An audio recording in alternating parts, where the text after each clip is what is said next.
This episode is dedicated to those who marched, those who were shot, those who were taken, and those who never came back home. The card game is still being played, but this time round in their name. You know what I love about Kenyan politicians? Their consistency.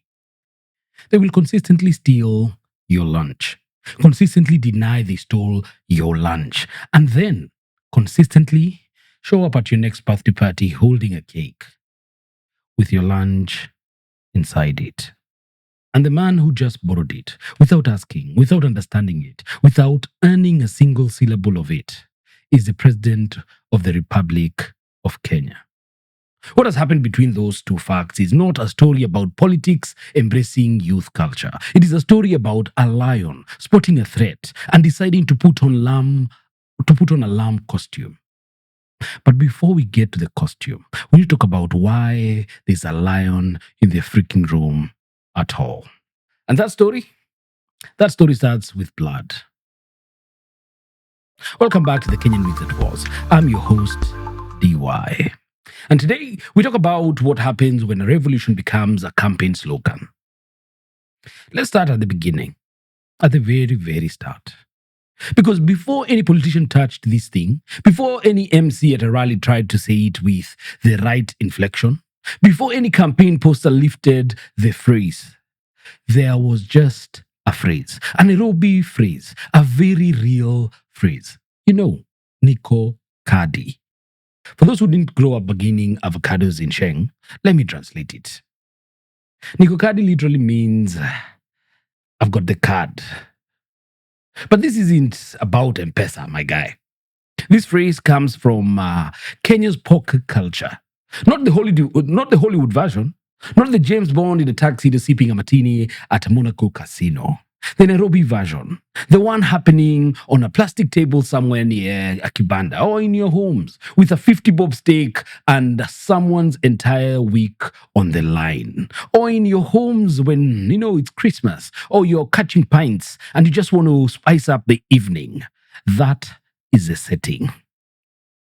You see, in that game, Niko Kadi is what you say when you're about to win. Not when you think you might win, not when you're hoping the other guy falls, when you know that the jokers have been dropped, there are no more 2s or 3s that are going to punish you, that you are sure that with this single card or double card, you are about to win, depending on which rules of poker you use to play.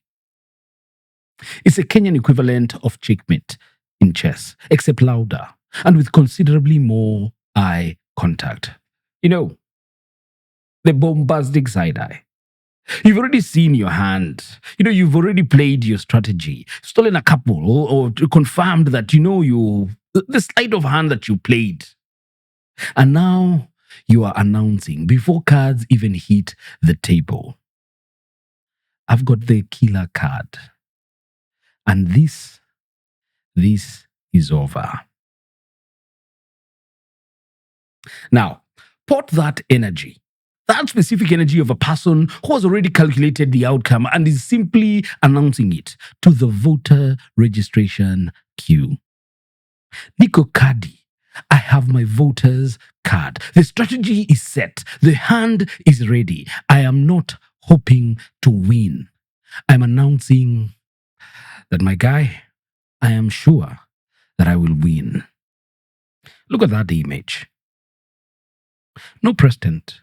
No branded gazebo, no Paddy M envelopes, just young Kenyans, some in Niko Kadi t-shirts, some in what they wore to work that day, standing around a hand-painted board and talking about what it means to use a card instead of a placard. That is what organic looks like. That is what an affiliated looks like. And here is the single most important thing I will say in this entire episode. No politician created this. There is no steering committee, no funding chairman, no press conference where someone in a suit handed a check to a youth coordinator. There is no WhatsApp group called Niko Kadi official with a treasurer, with a vice chair for mobilization, and an admin who keeps muting people for sending good morning messages. This thing was born organically. In our streets, in hostels, in matatus, in the comment sections of TikTok videos, and in campus corridors, in the quiet grief of 2024 by a generation that looked at the street protests and said, this is not enough anymore. And I have to agree with them because they are absolutely correct. And they've paid for the right to be right. I need you to understand something before we even go any further. Niko Kadi is not just a clever slogan. It's not just a TikTok trend. It's not even just a civic campaign with good graphic design. It's a memorial. You see, in 2024, young Kenyans marched on parliament. They were not paid. They were not buzzed in. They were not even organized by any politician or NGO or political party. They came because they were tired of being told that their future was not their business. And that the state responded with live ammunition. Rex Masai, killed, shot during the protests. Erickson Mutua, killed, shot in Githurai. Benson Kamau, killed.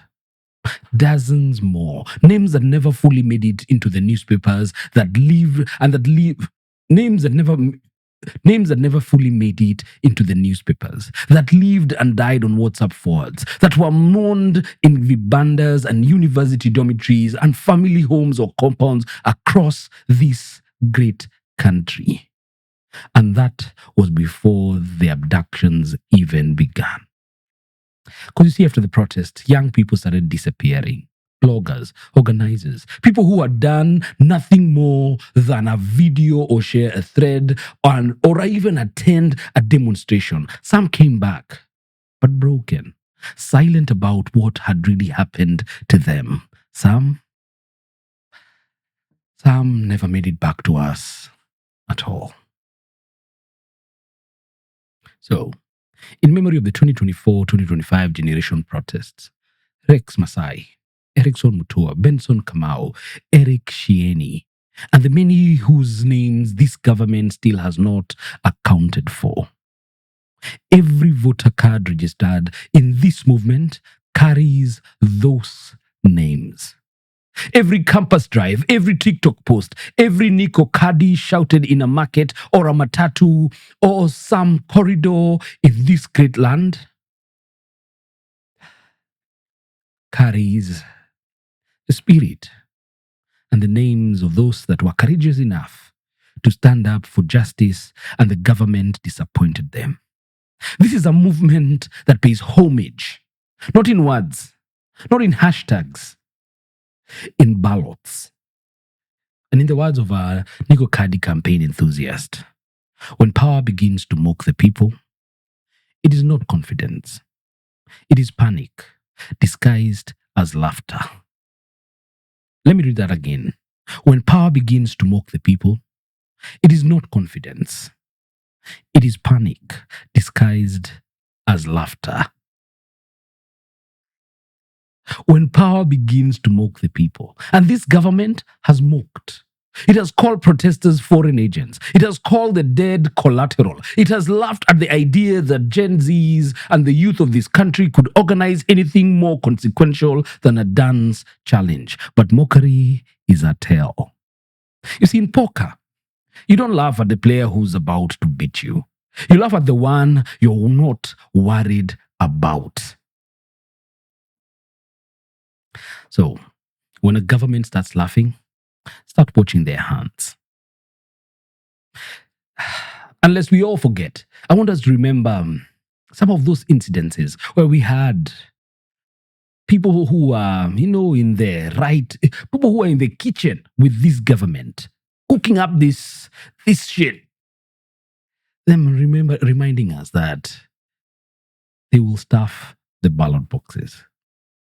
That guess what? Even if it will not be enough, tutajaza the ballot boxes. So they are words. So it is important that we are vigilant, that we keep looking and we do not get distracted about the arguments, about what Tuju is going through, about all these distractions that they are creating. We need to focus on the ball. Our eyes should not leave until we succeed in everything that we want to do, starting with getting rid of this regime come 2027 when we go back to the ballot box. This is a tactical evolution that the political class completely failed to understand. They saw 2024 and thought, okay, angry kids, we'll wait. They'll get tired. They always do. They did not get tired, unfortunately. But, and bad boy, oh boy, they got organized. Think about what changed. In 2024, the energy was reactive. Something bad happened, and people poured into the streets. Beautiful, necessary, but fundamentally responsive. The state sets the agenda, the people respond. Then the state shot people. And then it abducted its own people. And then, this is the part the political class did not calculate. The people who remained got very, very quiet. Not the quiet of defeat. And I want to, because I've listened to many people on on our internet. Everyone keeps asking, what has happened? Has the fire died down? Have we become more complicit? What is happening? Did we get tired and forget about it? No, I want you to remember. I want to remind all of you guys who are doubting these young people in Kenya. This is not the quiet of defeat.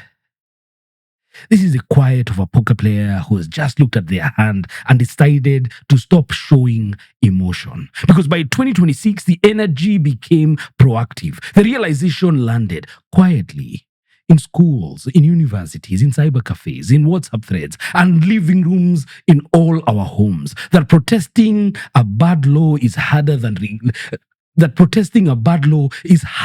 electing people who won't make bad laws. And so the slogan shifted. Ruto must go was a demand directed at the system. Niko Kadi, though, is a declaration directed at our future. One says we reject you. The other says we are coming to replace you. In poker terms, one is a bluff. The other is laying down your hand. Unaweza skip ads, but huwezi skip life. Be a registered voter. Niko Kadi, je wewe. Are you in? This is not the language of desperation. That is not even the language of a people who feel powerless. That is the language of the people who found their mechanism. You cannot skip this. You cannot scroll past this. The ad you are trying to avoid is your own future. And I look at the image again. No GoFundMe, no convoys, no helicopters, no caravans. Just citizens talking to citizens.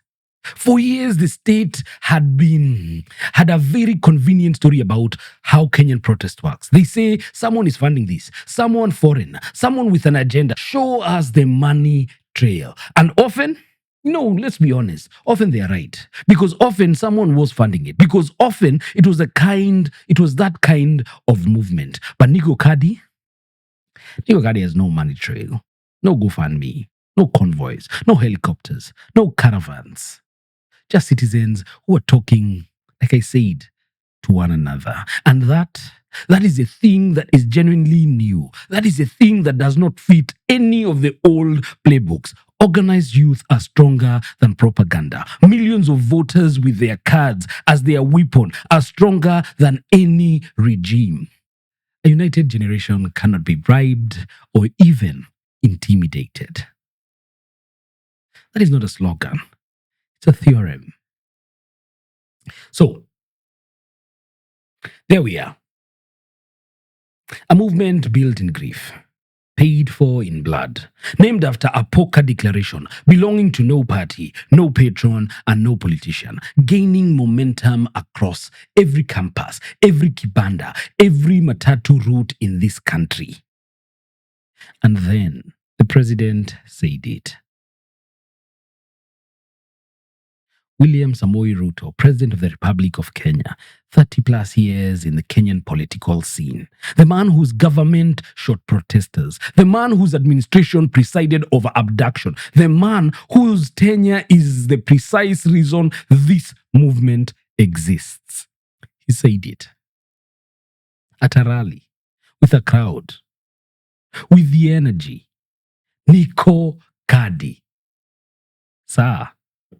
Sir, I need you to understand something. Niko Kadi is a slogan born in the months after your security forces opened fire on unarmed people. Using it at your rally, at your own rally, is the political equivalent of a landlord showing up to a rent strike holding a placard that says tenants' rights matter. But it's actually worse than that. Because the landlord at least wasn't the one who burnt the freaking house down. Youth leaders were clear about what this was. They called it intellectual theft.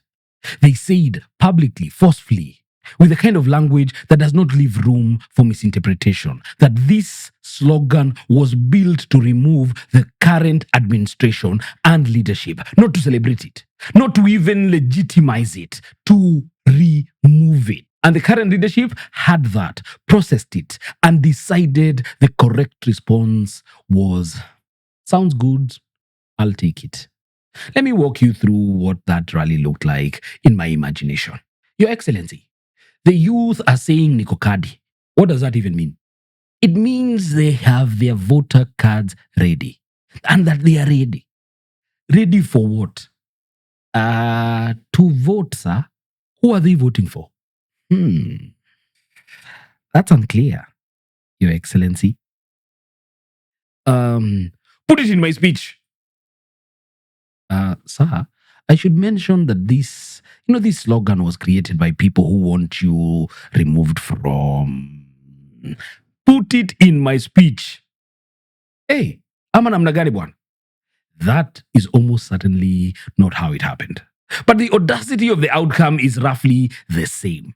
Here is a contradiction at the heart of all of this. Niko Kadi was built on a specific premise, that the current political generation has failed the youth, that the people in power right now use that power to harm, to silence, and to intimidate, that the solution is not reform, it is replacement. And when I talk about replacement, I want to be categorical. Because what we are going to see in the next few days or in the next few months as we head towards the election is there will be politicians who will stand with us as the youth. They will co-opt our ideas. They will look and seem as though they feel our pain, but they will be playing for the gallery. So that now we are not going to remove them. And this goes to the likes of, we saw one Orengo yesterday or a few days back when the president was in Siaya. After all that big talk and, we don't support you, he was right there to receive him. And you could see the smile on his face. So we are going to have a lot of wolves in sheep clothing. So we have to be vigilant, my friends. We have to be able to stand tall and be able to sift between the wheat and the weeds. We have to be able to understand that for us to succeed, we cannot be led by political figures. It has to be something that is born by the Kenyan populace. We have to be the ones to drive this very agenda. Because you have to understand that the movement is not subtle about this. And the president of that administration got on a stage and used it as a campaign chant. That is either astonishing arrogance or astonishing fear. But I actually believe it's a bit of both. But if I was questioned or put on the question, I would say it leans towards a lot more fear. Let me try and explain something. You see, co-option is one of the oldest and most effective tools of political survival. Let me explain what I really mean. When a movement forms outside the system, when it has no patron, no party, no affiliation, no one the system can negotiate with or compromise, the system panics. Because you cannot buy a movement. Because you cannot buy a movement that has no treasurer. You cannot negotiate with a movement that has no spokesperson. You cannot even arrest a movement that lives on TikTok and mourns it's dead through voter registration. So what do? You don't fight it. You join it. But you don't join it because you believe in it. You join it to redefine it, to reshape it into what you want. So, step 1, adopt the language. Say Niko Kadi at your rally. Step 2, the phrase starts appearing in your political content. The posters, the adverts, hashtags on Mr. What is his name? Dennis Itumbi's Twitter pages and social media handles. Step 3, the phrase becomes ambiguous. It's about removing the establishment. Is it about removing the establishment, or is the establishment celebrating the ready voters? Step 4, movement identity is diluted. It no longer clearly stands against you, and a movement that doesn't clearly stand against you stops being a threat. This is not a Kenyan invention, sadly. This is a global playbook. In the United States, the hope and change energy of grassroots Obama era organizing was progressively absorbed into the Democratic Party machinery until it became almost indistinguishable from establishment politics. The activists who built it watched their movement become a brand. In South Africa, the Economic Freedom Fighters, the EFF, born as a radical break from the ANC, now watch the ANC adopt pieces of their rhetoric on land reform whenever election season arrives, blunting the EFF's edge without ever delivering any of their policy. Even in Kenya, our own history, the Saba Saba pro-democracy movement of the 1990s was dangerous precisely because it was outside the system. The state strategy was not purely repression. It was also absorption, co-opting the language of reform while holding every lever of power. The pattern is always the same. You can't ban a movement that feels like a vibe. So you try to become the vibe. In poker, this move has a name. When another player sees your confident declaration, your Niko Kadi, and instead of folding, they push all their chips to the center and say, "Me too." That is called a bluff. And bluffs only work if no one calls them out. Mockery will not stop the awakening. Organized youth are stronger than propaganda. Millions of voters with their cards as weapons are always going to be stronger than any regime. The youth leaders of Niko Kadi know the co-option playbook. They named it. They called it intellectual theft. They said this slogan was built against you. Wearing it is not solidarity, it is surveillance. And here is what should give you hope. The fact that they are co-opting it at all, that means it is working. That means we are doing the right thing. Because governments do not steal the language of movements they are not afraid of. When a president has to co-opt your slogan, that is his press conference announcing that you and I scared him. Let me ask you a serious question now. Can Gen Zs hold this? Because here's the honest truth about leaderless movements. Their greatest strength is also their greatest vulnerability. No leader means no one to bribe, no one to threaten, no figurehead to discredit with a scandal. But no leader also means no one to steer the ship when it gets rocky. And right now, the ship is getting rocky. Risk 1, dilution. Every time a politician says Niko Kadi, the phrase moves slightly away from its original meaning.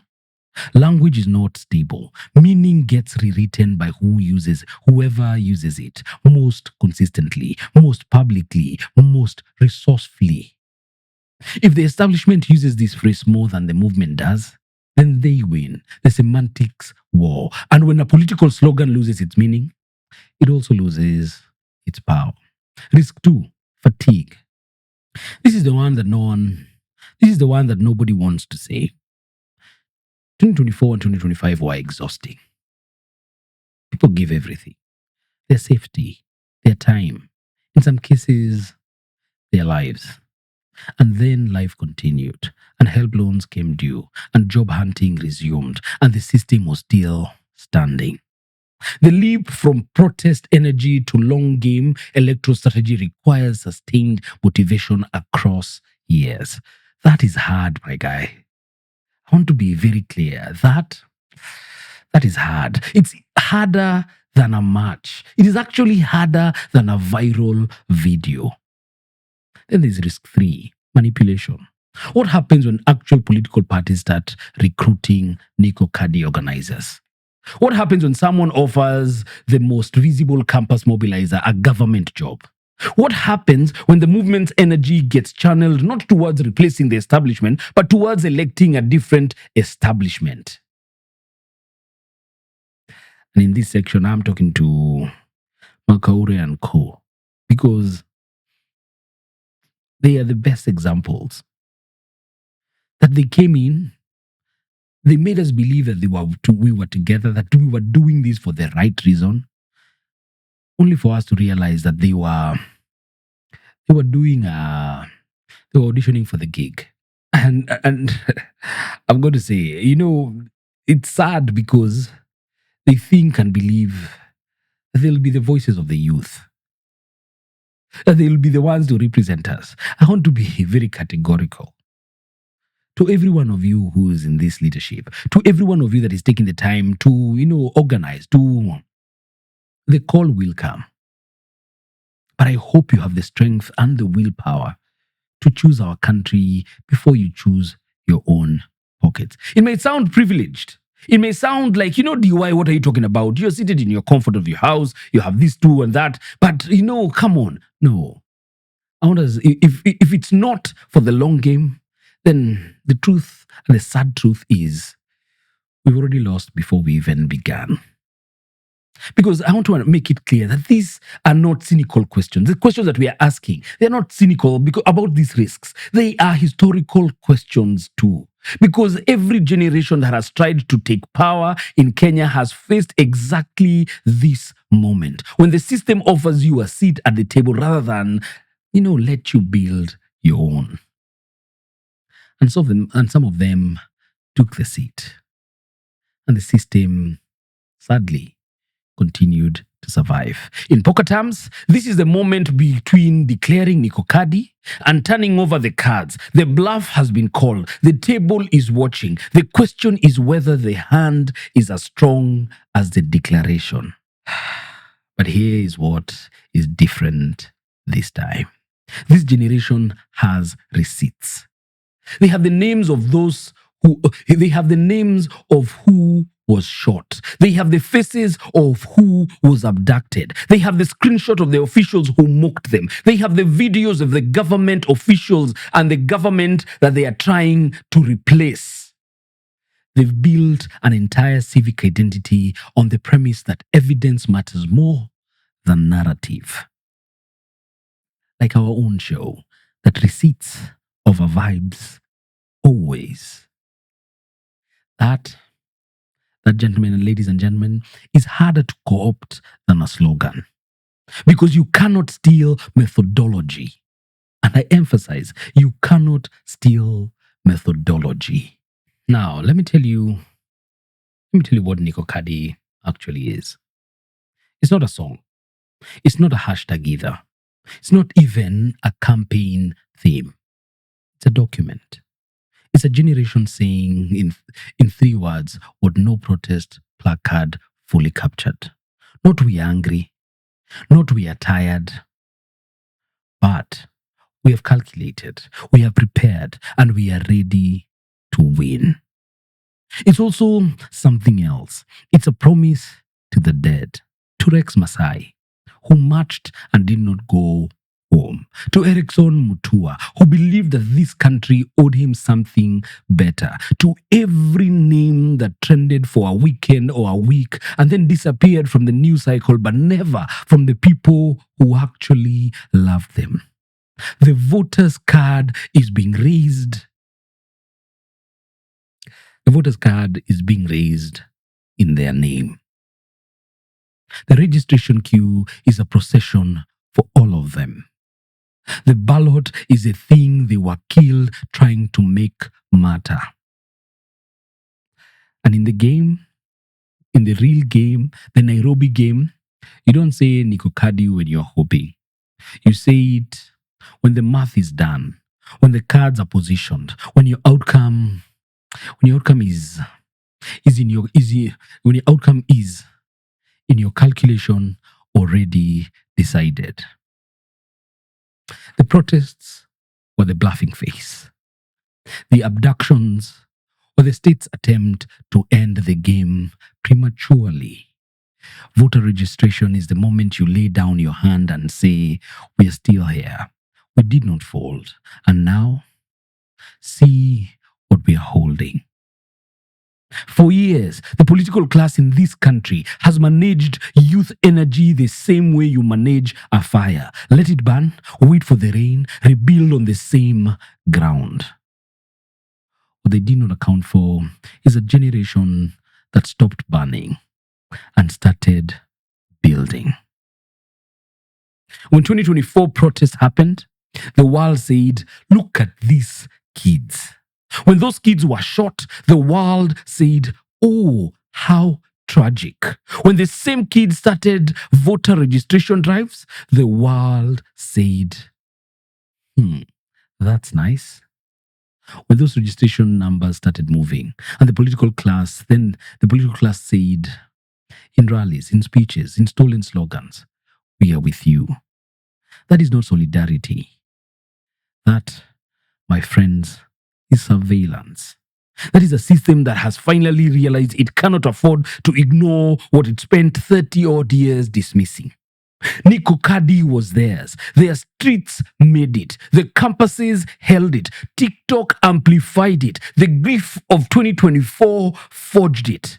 It means specifically and exclusively that a generation is done asking for permission. When the president says Niko Kadi at a stadium, it's not joining a movement. He's confessing to one. He's confessing that he sees it, that it is real, that it is something that has mass, that it also has direction, and that its direction is completely toward him.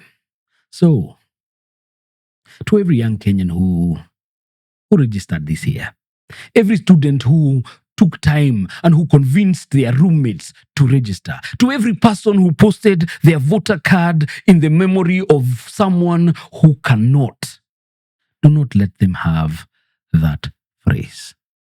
Because they can say Niko Kadi all they want. But the card has your name on it.